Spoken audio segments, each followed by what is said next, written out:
अतीक अशरफ के हत्या के आरोपी 14 दिनों की न्यायिक हिरासत में भेज दिए गए हैं। नैनी सेंट्रल जेल में तीनों आरोपी बंद है। प्रयागराज पुलिस आज रिमांड की अर्जी दे सकती है। तीनों को लेकर कोर्ट से तीनों आरोपियों की रिमांड मांग सकती है। ये इस वक्त की बड़ी खबर मिल रही है। अतीक अशरफ की हत्या के आरोपी 14 दिनों की न्यायिक हिरासत में विरेश मेरे साथ बने हुए हैं।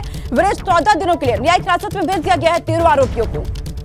देखिए, तीनों आरोपियों को 14 दिन की न्यायिक हिरासत में भेज दिया गया। उनसे पूछताछ की जाएगी। हिरासत में लेकर न्यायिक हिरासत में जो पूछताछ होगी, बहुत सारी चीजें स्पष्ट होंगी। जब यहाँ आम जनता से मेरी बात हुई तो उसका कहना है कि ये पाकिस्तान की साजिश है, आईएसआई की साजिश है, गहरी साजिश है। कोई विपक्ष के नेताओं पे आरोप लगा रहा है, कोई अखिलेश यादव पे आरोप लगा रहा है, तो कोई मायावती पे आरोप लगा रहा है, कोई सरकार को बदनाम करने की साजिश बता रहा है, तो कोई कह रहा है कि इसका तो अंत ऐसा होना ही चाहिए था। कुछ क्या कहना है कि तरीका ठीक नहीं है साहब, ऐसे नहीं होना चाहिए, कानून के दायरे में आकर काम होना चाहिए। बहुत सारी प्रतिक्रियाएं हैं, बहुत सारे विचार हैं, लेकिन विचार कुल मिला के यहाँ पर ये है कि हमने कहा कि 50-52 दिन के अंदर 2 बड़ी हत्याएं होती हैं, प्रयागराज, बमबाग। बिल्कुल, अब इन तीनों से पूछताछ होनी है, उसके आधार पर कार्रवाई और आगे बढ़ेगी। बहुत शुक्रिया विरेश, तमाम जानकारी हम तक पहुंचाने के लिए। इस बीच खबर मिल रही है अतीक अशरफ हत्याकांड पर लखनऊ में प्रशासन मौन नजर आया है। लखनऊ से अधिकारियों का अभी तक कोई बयान सामने नहीं आया। कल पुलिस की ओर से कोई प्रेस कॉन्फ्रेंस भी नहीं की गई है। तो अतीक अशरफ हत्याकांड में लखनऊ में प्रशासन की चुप्पी देखी जा रही है। प्रशासन अभी तक मौन है।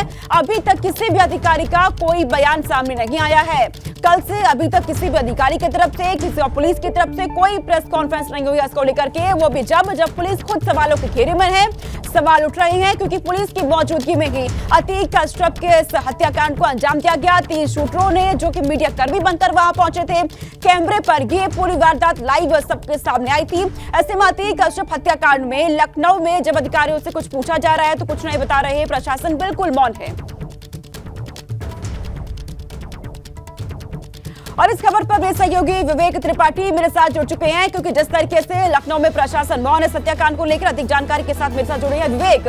लखनऊ में देखा जा रहा है अतीक अशरफ हत्याकांड पर प्रशासन मौन है, हालांकि सवाल उठ रहे हैं, लेकिन अभी तक पुलिस की तरफ से कोई प्रेस कॉन्फ्रेंस तक नहीं की गई है इस हत्याकांड को लेकर।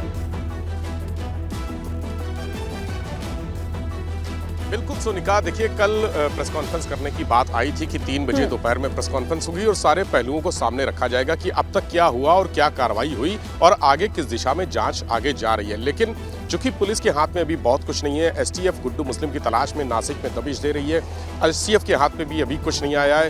यहाँ पर जो 3 लोग पकड़े गए हैं, अरुण मौर्य, लवलेश तिवारी और सनी, तीनों के बारे में पुलिस अभी तक कुछ जानकारी जुटा नहीं पाई। उनके घर मिल गए हैं, पते मिल गए हैं, लोग मिल गए हैं, लेकिन वो तीनों इस साजिश में कैसे एक साथ आए और किस तरह से जो फक्कड़ थे एकदम, जिनके पास खाने के लिए रुपया नहीं था, उन्होंने 7 लाख की एक जिगाना पिस्टल खरीदी, 2 अन्य पिस्टलें खरीदी, देशी पिस्टलें हालांकि वो, लेकिन फिर भी 2 पिस्टलें खरीदी, असलहों का इंतजाम किया और इसके बाद एक बड़ी साजिश रची। महीने भर से प्रयागराज में रुके रहे। आखिर इसका मास्टरमाइंड कौन है, कौन इसके पीछे है, पुलिस को अभी तक ये सुराग नहीं लग सका है, इसीलिए पुलिस खामोश है। 2-3 बिंदुओं पर पुलिस क्लियर करना चाहती है, अपनी पुष्टि करना चाहती है कि क्या वाकई में इन लोगों ने जो कहा कि हम डॉन बनना चाहते थे, इस वजह से हमने अतीक को मार दिया, उसको मारने से देश में नाम हो जाएगा। जिस तरह से वो भगत सिंह बनना चाहते थे, उनका कहना था कि भगत सिंह ने जैसे बम बरसाए थे असेंबली में, उसी तरह से वो करके पूरे देश का ध्यान आकर्षित करना चाहते थे। लेकिन ये थ्योरी पुलिस के गले से नहीं उतर रही। रंजिश की बात भी देखी जा रही है, लेकिन रंजिश के लिए इतनी बड़ी प्लानिंग करना और ऐसे लोग जिनके पास पैसे नहीं है, इतनी महंगी पिस्टलें लेना, पूरे इंतजाम करना, होटलों में रुकना, खाने पीने का खर्चा, सारे खर्चे। लेकिन एक बहुत महत्वपूर्ण कड़ी है जो आईएसआई से लिंक जोड़ती है। कोई एक ऐसा शख्स जिसने अतीक को आईएसआई से जोड़ा था, गुड्डू मुस्लिम के जरिए आईएसआई से जुड़ा था, वो लिंक पुलिस के दिमाग में खटक रहा है कि आखिर वो कौन व्यक्ति है। क्या उसी लिंक, उसी व्यक्ति का नाम सामने आने की वजह से तो अतीक को नहीं मरवाया गया? क्योंकि सुपारी किलिंग की बात दबे शब्दों में पुलिस अधिकारी स्वीकार रहे हैं कि ये सुपारी किलिंग हुई है, किसी ने सुपारी दी है, तब ये 3 शूटर आए हैं। 18 साल के, 20 साल के, 22 साल के 3 लड़के नए, जिनको माइंड वॉश किया गया, बताया गया, क्योंकि उनको ये नहीं मालूम था कि अब यहाँ पर एक माफिया का तुरंत हो गया है। लेकिन जो ये 3 नए शूटर सामने आ गए हैं, ये पुलिस के लिए बड़ी चुनौती बने हुए हैं, क्योंकि कौन इन्हें पनाह दे रहा था, कौन इन तक आधुनिक हथियार पहुंचा रखा है, वो हथियार जो भारत में बैन है। ऐसे में पुलिस के सामने भी बड़े सवाल है, बड़ी चुनौती है। बहुत शुक्रिया विवेक, तमाम जानकारी हम तक पहुंचाने के लिए।